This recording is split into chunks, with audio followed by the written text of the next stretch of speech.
네, 안녕하십니까. 다빈치입니다. 2020년 3월 17일 오후 2시 50분 이제 장 마감하고 한 30분 정도 남았는데요. 자, 제가 지금 오늘 이제 녹화를 하는 이유는 시장이 오늘은 반등은 주지만 솔직히 이게 본격적으로 상승이다 라고 보기에는 좀 어렵죠. 다들 아실 겁니다. 그래서 오늘 이렇게 오르지만 내일 또 빠질 수도 있어요. 미국 시장이 또 저녁에 어떤 식으로 나올지도 모르고, 아무리 또 미국 시장이 오른다고 해도 또 우리나라 시장은 또 디커플링으로 인해서 또 빠질 수도 있습니다. 아시아 증시 포함해서. 그래서 일단은 제가 오늘 간단하게 지금 2008년도 그 서브프라임 있지 않습니까? 2007년부터 2008년도 그 사이 서브프라임 때하고 지금 현재하고 좀 비교를 해 드릴게요. 일단은 공통점과 특이점, 그러니까 다른 점에 대해서 말씀드리겠습니다. 일단 첫 번째 이제 공통점은 뭐냐면, 이때도 신용 경색, 이제 경기 침체가 될 수도 있다라는 거죠. 그러니까 신용 경색이 신용 위기로 갈 수 있는 그런 상황입니다. 그래서 크레딧 크런치가 크레딧 크라이시스로 갈 수 있는 그런 상황이었다. 그래서 지금도 얘기하는 게 뭐냐면, 혹시라도 신용 경색이, 지금 현재는 신용 경색이 나타나고 있는데 이 부분이 신용 위기로 갈 수도 있지 않냐라는 그런 얘기까지도 있습니다.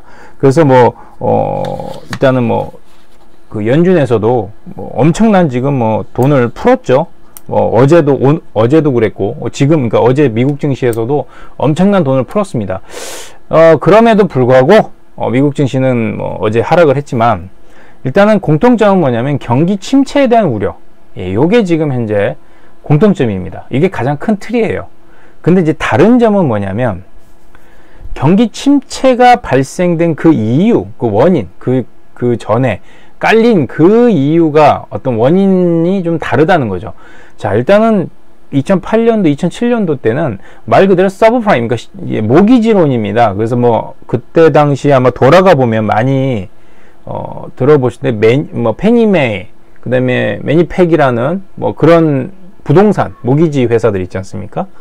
그런 회사들의 이제 어떤 CDS 금리죠. 이게 크레딧 디폴트 스왑이라는 그 CDS가 엄청나게 디폴트가 지금 생기면서 돈이 그쪽으로 몰렸는데도 이게 실제로는 가치는 100인데, 실제 가치는 100인데 여기에다가 씌우고 계속 씌우고 포장을 해서 이게 300, 400, 500이 돼 버리는 거죠. 그래서 이 껍데기가 다 벗겨지고 나면 실질적으로는 100밖에 안 남는데, 그럼 나머지 400, 500까지 거기다가 쏟아부었던 사람들은 다 깡통을 차는 상황입니다. 그래서 거기에서는 실제 가치에 비해서 너무나도 과대평가되어서 그게 일종의 거품이 발생되는 그런 구조였습니다. 자, 그러면서부터 이게 어디로 이어졌냐면 은행, 금융권으로 다시 이어지는 거죠. 그래서 리먼 사태가 2008년도 8월달 리먼 사태가 일어났고, 그리고 나서 또 이제 계속 이어서 부동산의 모기지론, 거기에 대한 어떤 부실이 계속 나타났던 겁니다. 근데 지금은 부동산에 대한 부실, 서브프라임, 그러니까 모기지론에 대한 건 일단은 차치하고요. 그거 나오진 않는데, 이제 장단기 금리, 요 부분에 대한 리스크가 지금 발생되고 있고요. 근데 이 부분도 똑같습니다. 그때 2007년도, 2008년 때도 이 장단기 금리에 대한 어떤 역전 현상이 나타내면서, 그때 벤 버냉키 연준 의장이 계속 연준을 열 때마다, 매년 열 때마다 2007년도 9월에 50bp 인하하고요. 12월에 25bp를 인하했습니다. 거기다가 다음 해 2008년도 3월 달에는 무려 100bp 인하를 했어요.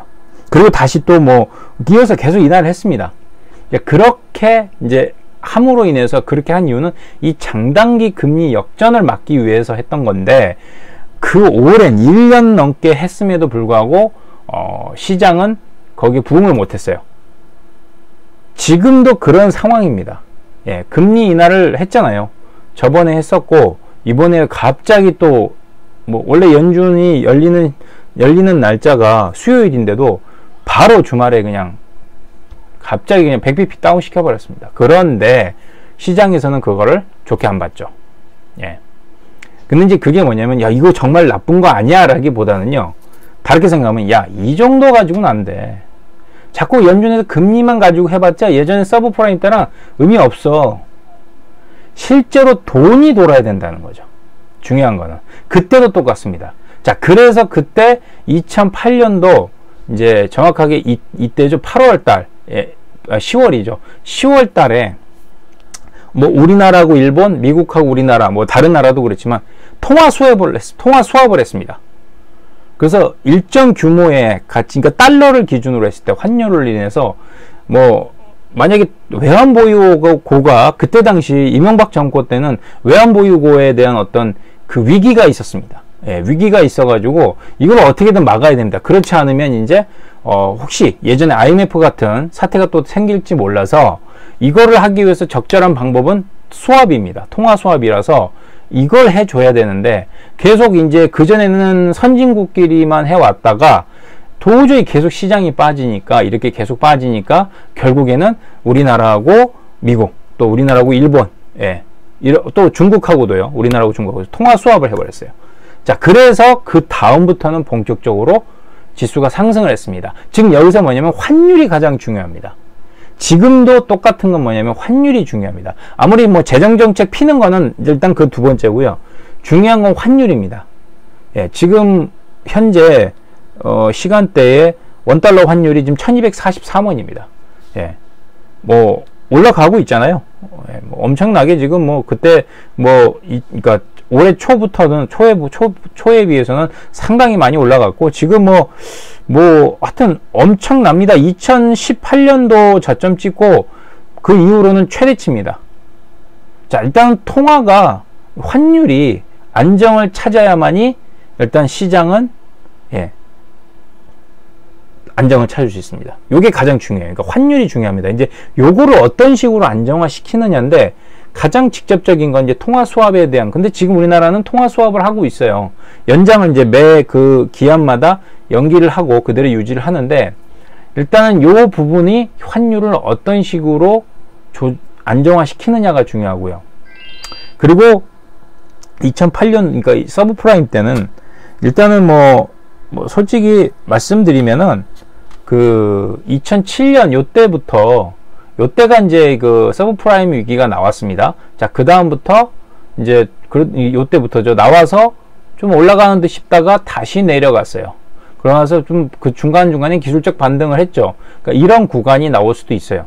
그래서 요렇게 올라갔다가 본격적으로 이제 이 5월 달부터 이제 하락을 했는데 자, 이때는요 계속 좋은 얘기만 나왔습니다. 그래도 금리 인하를 했기 때문에 뭔가 기대감도 있었고 그래서 중간중간에 반등도 했어요.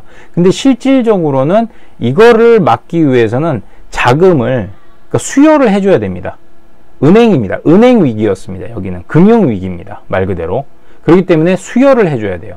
은행에다가 수요를 해줘야 되고 그리고 지금도 똑같습니다. 은행이 부실화되면요 이거는 바로 국민들 민생 쪽으로도 생활 경제 쪽으로도 파급 효과가 반드시 이어지거든요. 그래서 이거를 막기 위해서 그때 엄청난 돈을 뿌렸죠. 그래서 통화 수합도 했고 그래서 그때부터 2008년 10월부터 이제 하고 나서 중간에 좀 조정을 보이다가 그 다음 저점을 높이면서 2009년도에는 본격적으로 이제 상승을 했습니다.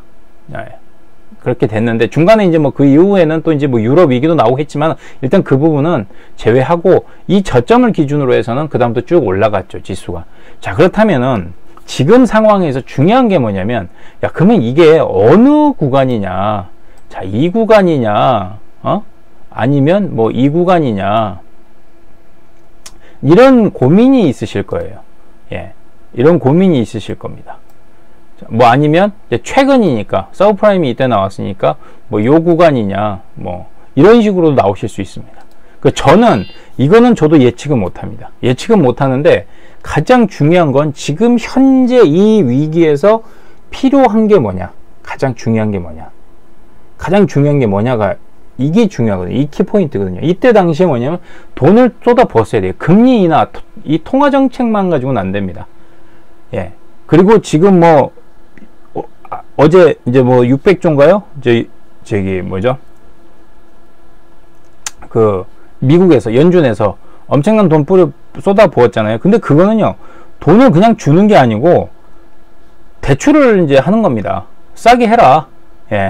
너희들 싸게 해라. 그 얘기입니다. 근데 이 상황에서 누가 소비가 지금 전혀 안 된 상황에서 누가 돈 빌려서 다시 소비를 하겠습니까? 돈이 벌려야 되잖아요.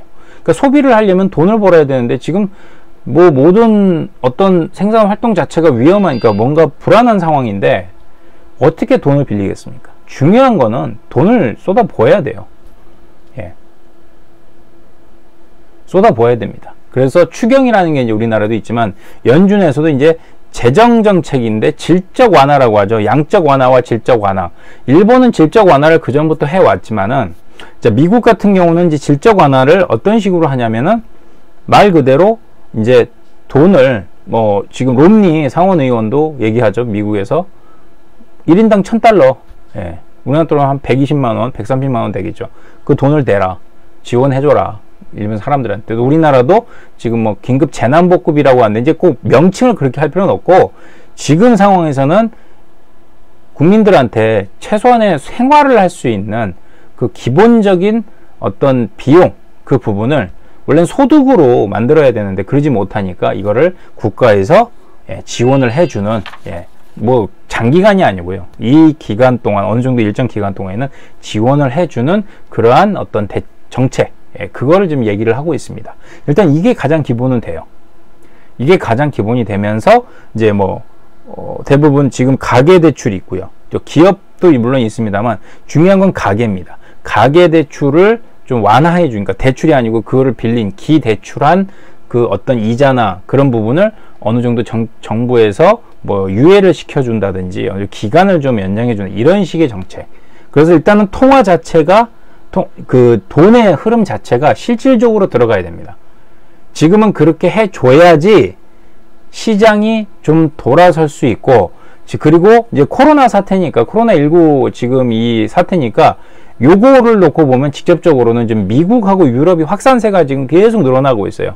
요게 제가 볼 때는 4월 중순, 늦어도 4월 말까지는 이 상태가 이어집니다.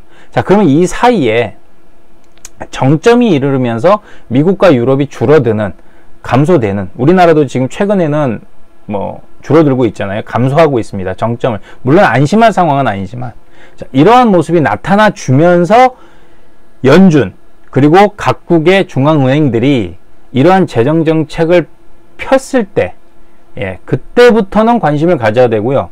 일단 뉴스, 언론을 보시면요. 제가 2007년부터 2008년 말까지, 2009년 초까지 딱 봤을 때는요. 좋은 얘기가 나오면 지수는 빠집니다. 뭐 우리나라뿐만 아니고 세계 증시가요.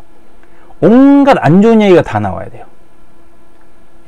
온갖 악재가 다 나와야 됩니다. 그랬을 때 시장은 모든 걸 다 털어버리고 다시 제로에서 시작하는 제로 베이스 게임을 할 수 있는 준비 단계가 된다. 그렇게 말씀을 드릴 거예요. 그래서 지금 상황에서 이렇게 빠질 때 만약에 이게 여길지는 알 수가 없지만 아직은 그 본격적으로 시장이 어느 정도 안심할 수 있는 어떤 신호, 그 신호인 가장 중요한 기반이 되는 게 재정정책. 재정정책을 누구든지 미국이 먼저 시작할 것 같아요. 뭐 미국이나 유럽이나 EU나 같은 그런 쪽에서 시작을 하게 되면 중국도 물론 그렇고요. 중국은 지금 계속 이렇게 감추고는 있지만 어쩔 수 없습니다. 중국도 그렇게 하지 않을 수가 없어요. 자, 그런 상황이 됐을 때 그게 펼쳐진다면은 오늘로 현재로 돌아왔을 때 자, 이렇게 낙폭이 엄청 크지 않습니까? 그리고 실제로 이거 차트를 길게 보면 이게 지금 상승한 게 아니고 계속 내려왔어요. 계속 내려왔습니다.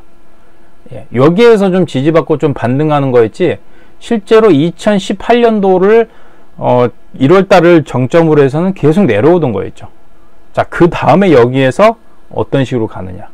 제가 볼 때는 여기서 바로 반등하기는 힘들 겁니다. 물론 기술적 반등을 할 거예요. 근데 본격적인 상승이라기보다는 이제 저점을 좀 만들어 가면서 가는 어떤 구간은 나올 텐데 이게 본격적인 상승인지 아니면은 하락을 하는 과정에서 좀 큰 기술적 반등이 나오는지는 지켜봐야 됩니다.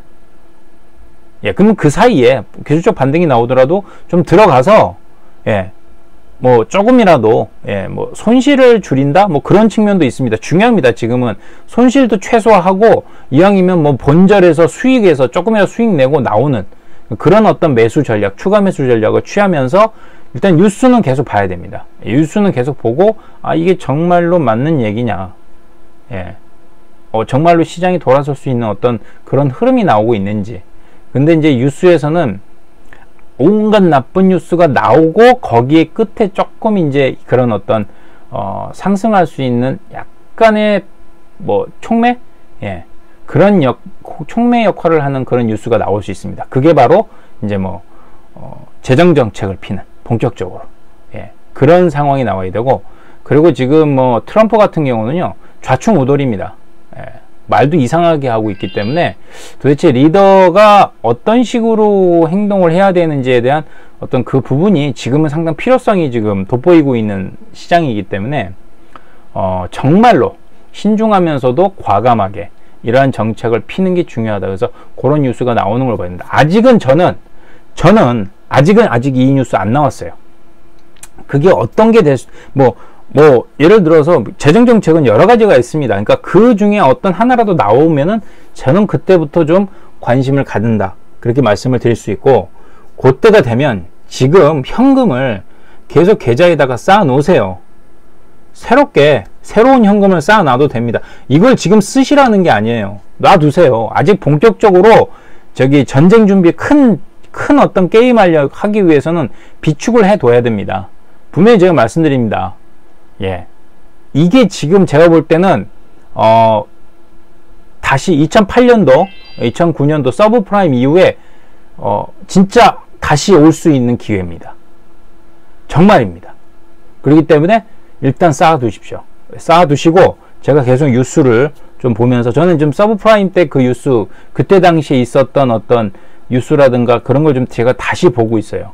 다시 보면서 이때 이 2009년도 요 3월 달에 이렇게 저점을 찍고 올라갔는데도 불구하고 요 3월 달에 3월 위기설이 나왔습니다. 그래서 이게 지금 1000포인트 위까지, 1000포인트 밑으로 내려갔다가 892.16까지 찍고 다시 1100, 1200까지 올라갔다가 다시 1000을 찍었어요. 그래서 요때 뭐가 나왔냐? 3월 위기설이 나왔습니다. 그런데 그때가 바로 저점이었죠. 본격적으로 상승이었죠. 그 다음부터는 쭉 올랐습니다. 1000포인트를 한동안은 거의 보기가 힘들었죠. 지금에서야 보는 거죠. 1000포인트 지금에서야 보는 거죠. 그렇기 때문에 제가 분명히 말씀드립니다. 저는 이제 예전에 이거를 볼 겁니다. 이거 보고요. 이 2007년도 8년도를 제가 다시 한번 보면서 중간중간에 동영상을 제가 올리겠습니다. 이때는 이런 뉴스가 있었다. 그러니까 지금은 어떤 이런 뉴스가 있는데 요걸 한번 비교해서 한번 보자. 그래서 타이밍을 좀 보면서 저는 이제 그때 본격적으로 진입할 겁니다. 그러니까 현금 쌓아두세요. 기존에 가지고 있는 종목들 실적 좋고요. 그리고 어떤 앞으로의 트렌드에서 어느 정도 그래도 역할을 할 수 있는 종목들이 있습니다. 그런 종목들은요, 놔두십시오. 비중은 많이 가지실 필요 없죠. 이게 제가 애초에 말씀드렸듯이 종목당 비중을 많이 잡지 마시라고 했습니다. 일단 가지고 계세요. 어차피 시장이 이렇게 빠졌습니다. 20% 넘게 빠졌어요. 코스피는요. 고점 대비. 자, 그런 상황에서는 지금은 현금을 새롭게라도 쌓아 놓으셔야 됩니다. 새로운 현금을, 그 현금 흐름이 지금 있어야 됩니다. 어찌 되었건 단 얼마라도 그걸 쌓아 놓으십시오. 그리고 기다리십시오. 제가 신호를 드릴 겁니다. 그래서 제가 이제 앞으로도 이런 방송을 좀 일단 지금 종목이나 산업은 의미 없습니다. 그거는 뭐 제가 굳이 말씀 안 드려도 아실 거예요. 그리고 그전에도 제가 말씀드렸고요. 그러니까 지금은 일단은 중요한 포인트만, 이게 정말로 올라갈 수 있는 터닝 포인트가 되는지 그것만 제가 체크를 할 겁니다. 그러니까 좀 지루하시고 힘드시더라도요, 이제는 어떻게 보면 좀 달관을 하셔야 돼요. 지금 단계에선 달관하시고 이게 바로 올라간다는 생각도 하시면 안 됩니다. 기다리십시오. 분명히 제가 그 신호 잡아서 어떻게 반등이 오는지를 분명히 제가 확인하고 그 전에 뉴스도 제가 지금 그래서 과거를 계속 돌려다 보는 겁니다. 데이터를. 자, 그러면서 그 신호를 잡아갈 겁니다. 그러니까 좀만 기다려 주시고, 제가 말씀드린 대로 재정정책 나와야 됩니다. 그러니까 양적 완화는 지금 계속 하고 있어요. 연준 이제 더 이상 제로금리 안 나가잖아요. 우리나라도 금리 인하했지 않습니까? 뭐 이제 더 이상 안 해요. 중요한 건 뭘까요? 이제 재정정책입니다. 대출 그럴 필요 없어요. 금리 인하시키고 돈 뭐 이렇게 QE 양적 완화 해도요. 대출입니다. 그럼 빌리는 거예요. 지금 상황에서 누가 빌립니까? 뭐 막말로 지금 우리나라만 해도 지금 대출 규제를 하고 있잖아요. 안 돼요. 이거 풀어주면 모르지만 이것도 거품입니다. 잘못하면은. 그러니까 중요한 거는 차라리 재정 적자를 좀 늘려서 국민들한테 실질적으로 그 돈이 자금이 들어가도록 해야 됩니다. 아직 우리나라는 OECD 국가 중에서는 재정 건전성이 상당히 양호한 축에 들어가 있기 때문에 저는 솔직히 우리나라의 입장에서는 충분히 과감하게 필 수 있는 정책인데 이게 자칫하면은 이념 전쟁으로 논쟁으로 갈 수 있습니다. 그런데 제가 분명히 말씀드립니다. 저는 여기 마지막으로 요 얘기만 하고 마치겠습니다. 영화 웰컴 투 동막골 보셨을 거예요. 보신 분은 계실 거예요. 그때 그 영화의 후반부에 보면은 그 정재영이 북한군 장교였죠. 인민군 장교였고 그 촌장에 그 산골 깊이 있는 촌장에 촌락이 있는데 그 촌장 나이 드신 분하고 대화를 했죠.